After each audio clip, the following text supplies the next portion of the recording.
So I'm here with the neuroscientist, Dr. Anil Seth. We just recorded a podcast episode. It was probably over an hour and a half long, talking about consciousness and how it is that the brain seems to project expectations onto the world. And we have a rather sort of menacing looking box in front of us right now, which I'm told should help us to demonstrate this. It's going to demonstrate one aspect of this, which is part of the experience of self.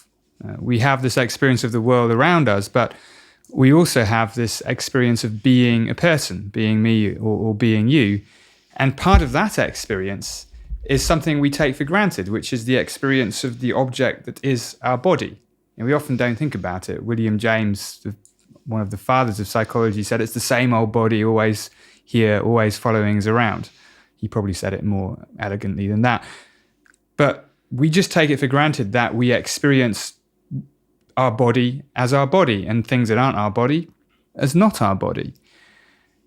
But what's actually happening under the hood in the brain, at least I think and many others too, is that the brain is always making a best guess. It's always creating the experience of what is the body and what is not the body.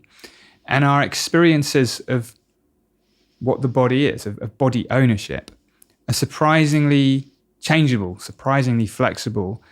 And this demonstration, it's called the rubber hand illusion, is a way of making that clear. It's a way of showing, bringing to light the surprising flexibility of how the brain constructs the experience of what the body is. Yeah, so we have a big black box, and we also have a rubber hand, which I hope I can just take out for a second to show the camera.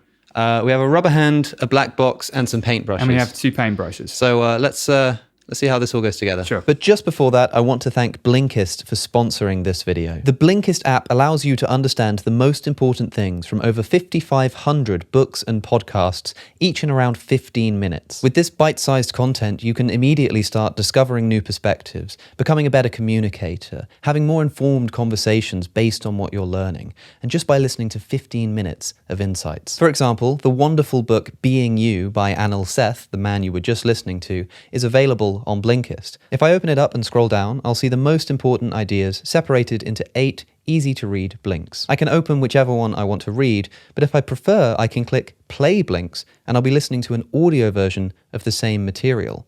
You can even do both at the same time. And there's a new feature called Blinkist Spaces, where you can create a space with your friends or family, and you can share and recommend and add titles from the Blinkist library all in one place. A space can be for a group of people or a particular topic, and every member of the space can access all of the titles within that space, even if they don't have a premium subscription. And even better, you can get 25% off a Blinkist premium subscription and a 7-day free trial by going to my link, blinkist.com/cosmic skeptic, or by clicking the link down below. Okay, so we've got a kind of a hole in the top of the box here. Yeah, so Alex, what I want you to do is I want you to reach your right hand round and put it into this side of the box, maybe a little bit further forward. That's fine. Leave it like that. And if you can, just look through that little hole at the top of the box and just have a look at that hand there. Yeah. And what I'm going to do now is I'm going to stroke.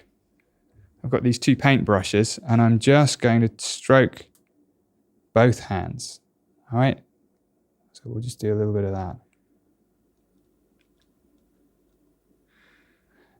And I want you just to look at the hand through there and let me know.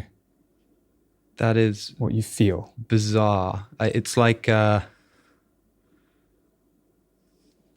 seen this experiment done before. I know it's sort of quite famous, but I don't think I've ever had the opportunity to actually feel it firsthand. And it's like, it's extraordinary. It feels like that's my hand, Okay. I mean, it isn't, right? Well, that's the thing. It's quite realistic looking, it matches my skin tone, but at the same time, it's quite clearly made of rubber, I can see that is a fake hand, but it just sort of, it's like I'm beginning to sort of map my experience onto it. So it's a very well-known experiment. In fact, it's one of the few psychology experiments that originated as a party trick. And the typical story about it is that it's to do with multisensory integration. So the idea is your brain is seeing the rubber hand being touched and it's feeling touch because I'm stroking your real hand in synchrony with it.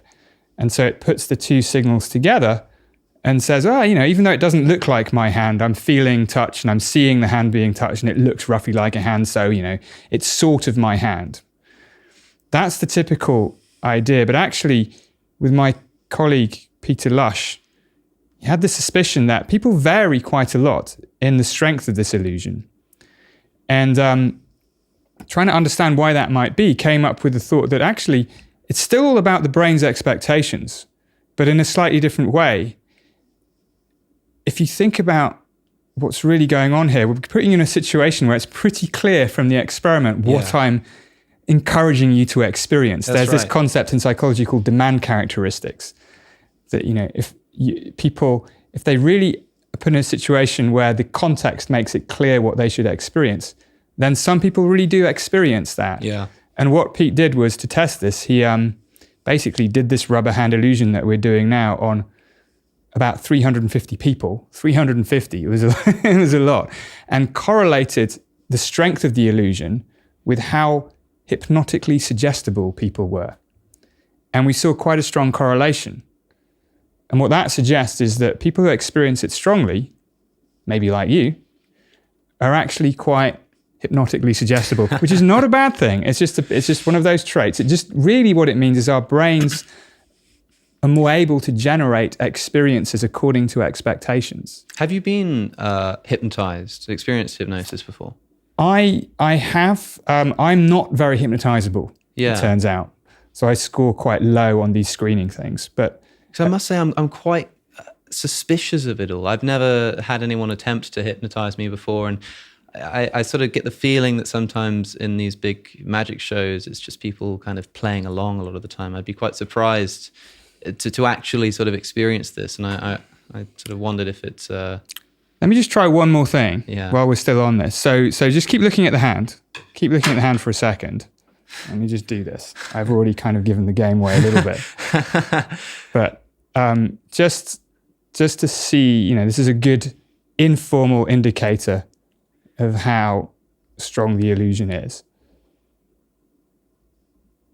So if it's sort of working for you now, is it kind of, what do you feel now? Is it?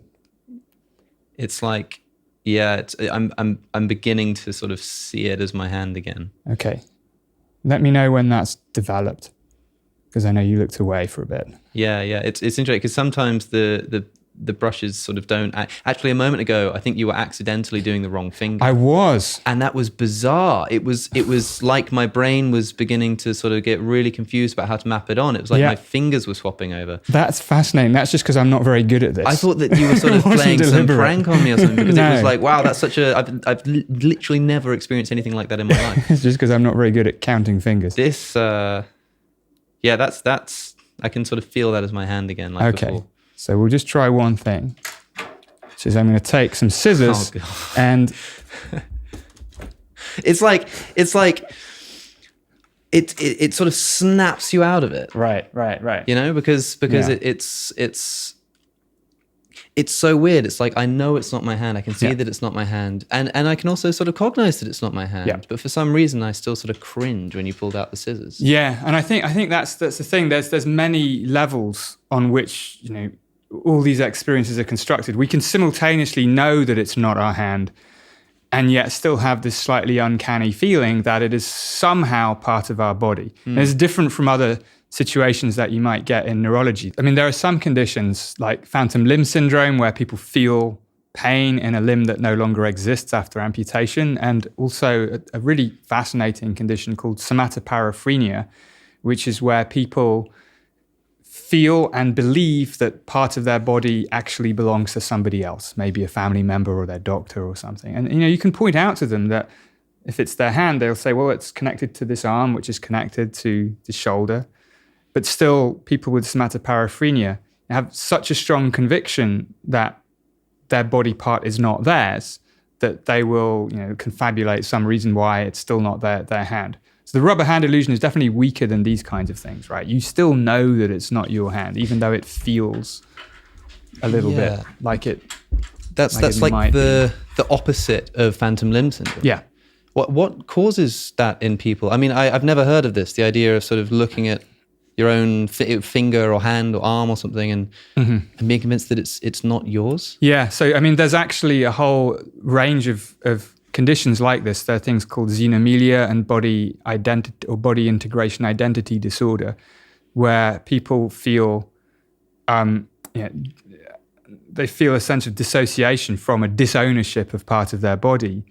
And sometimes this is treated as merely psychological, which is a big mistake because, of course, psychological and biological are two sides of the same coin. But there does seem to be something distinctive happening in the brains of people with these kinds of issues that makes them perceive their body in slightly different ways, and then sometimes in radically different ways. Is this something people are born with, or does something sort of bring it on in later life? No, it's. I don't know too much about the etiology of these conditions, but it's usually not something people are born with.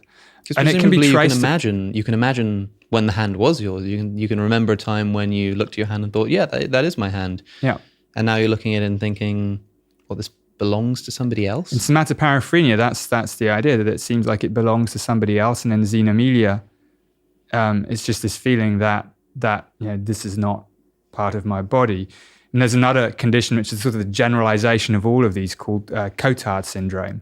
And Cotard syndrome is the belief that people feel that they're dead and they believe that they're dead, which is like all these conditions to the extreme. It's paradoxical, of course, because how can you maintain that belief while still being alive? You have to be alive to hold a belief, and even if that belief is that you're not alive.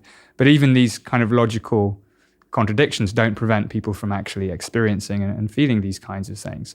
Quite what's going on, this is all up for grabs. I mean, certainly for people who experience something like somatoparaphrenia, you can show that there's particular parts of the brain that seem to be implicated, that we know are implicated in kind of representing the body in general, that put together lots of different modalities of sensory information.